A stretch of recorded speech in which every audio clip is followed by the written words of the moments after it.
Even Tamora Morrison hopped on Instagram, I think a month or two ago, and completely roasted the show. Wow. He's like, yeah, and then you got this Mandalorian guy that shows up and took over my show. This is a clip from our full episode, which you can check out on this channel or in the description. Now back to the clip. Book of Boba Fett. While it wasn't necessarily our favorite show, we have come to appreciate it in a number of ways. Talking to Eckhart's Ladder and Alex and Molly from Star Wars Explained has definitely made me more appreciate it. Book of Boba Fett definitely tried to do too much all at once, and I think that's where it ultimately failed. It tried to be a Boba Fett show, it tried to be an extension of The Mandalorian, it tried to showcase Boba Fett getting out of the pit, what he did after the fact, set up some new ways that Tatooine takes place, and it did way too much for its own good. Even Tamora Morrison hopped on Instagram, I think a month or two ago, and completely roasted the show. Wow. He's like, yeah, and then you got this Mandalorian guy that shows up and took over my show. I think that's about what he said. And it's true. Even Boba Fett himself was like, yeah, it's not quite what I was expecting when we came into the show originally. I think it's a fair criticism. But I wanted to talk about like what a season 2 could look like. I definitely feel like there's room for a season 2. I definitely think we need to see Boba in his role as Kingpin over this huge trading route and whatnot. Yeah, because we didn't get that in the first season. And we got a lot of potential and apparently imminent bad guys coming after him. Yeah. Which felt very much like, whoa, where do these guys come from? Huts Why were are the in there. pipes here? Like, what the crap? But I think we could definitely see more of that fleshed out and give us another shot at Boba Fett being the epic guy that we've seen him in Mandalorian and in the past. I think that's where Boba Fett as a character really has his strength. It's less so on his individual personality, because we didn't get any of that. In the original trilogy, we just heard him say, "As you wish," I think. No disintegrations. As you wish. Like, he only said maybe like 5 phrases in the entire original trilogy. Yeah, which is great. I mean, heck yeah. I love that. I love a mysterious character. That's why we're all interested. That's why we all want to hear this guy's story. We went and rewatched the Star Wars Holiday Special, and seeing him in that was actually pretty cool. Yeah, he's Animation epic.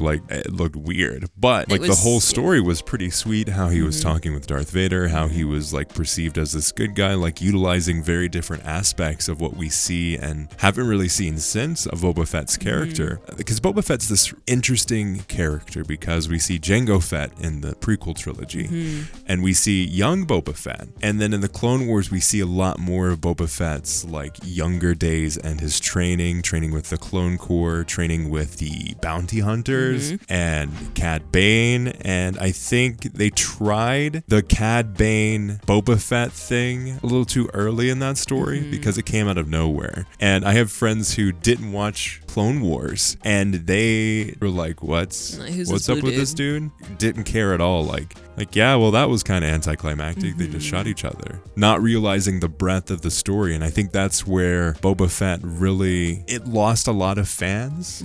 It was a strange combination of slow storytelling, but yet not enough information.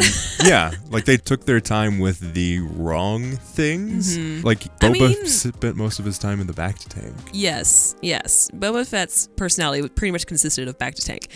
But that's why I was saying I really liked the beginning, because we did feel like we got this gradual progression of like his connection to Tatooine and all that. So then jumping into with all these characters and different stuff, it's like the pacing was so it wasn't there with the end. The end just kind of... It just came out of nowhere. Yeah, just spewed a bunch of things at us and we're like, oh my gosh, this could mean a lot, but it didn't feel like it because we had so much time. Yeah, there's a lot of different pieces that they could play around with in Boba Fett, and I think that's where a season 2 is so exciting for both of us, really. But where I think it could bring something very unique is the fact that they already did all of that setup, and now it's what we kind of expected season 1 to be, where we get into how Boba Fett is going to rule Tatooine and this specific outpost, how he's going to deal with the Hutts, how he's going to deal with these different spice trading routes, how he's going to deal with the Sand People, how he's going to deal with the other people that are reliant and also expected things to be run differently. Like, let's get into that side of things, get into the weeds of what Boba Fett is and Fennec Shand and how all of these things are going to come together. I think that's where it's exciting. I really feel like they didn't get into Boba Fett or Fennec Shand on their like very unconventional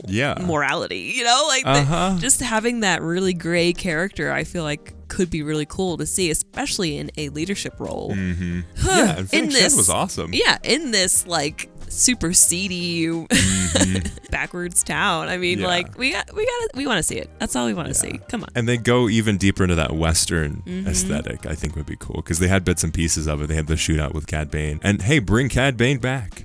Do it. Obviously, there's the weirdness of like, okay, no one's actually dead in Star Wars, blah, blah, blah. But we saw things beeping. Like, we all have an idea that he was probably not dead. Bring him back and then set that up as like the big bad. Come on. Yeah, I think it would be awesome. It'd be awesome to see Boba and Cobb Vanth and Fennec Shand and those different dynamics as they kind of bring more law and order to this very backwards, hazy morality town. And then get into the details of like what Boba Fett's motivations are. He is someone who was born and bred to fight and has only known that. What does it look like for him to actually challenge that belief and move forward? In these ways, make a bunch of buddies. And we've seen with Andor that having a story all about like the interworkings and politics and stuff like that, we are here for it. Sign me up. Yes, it works. And I throw a little Western flair on it. Heck yeah. Heck yeah. Yeah, you can do politics in Star Wars and people aren't bored about it. And I think that's where things could really bring in more light and more fun things. And I think there's a spotlight for that.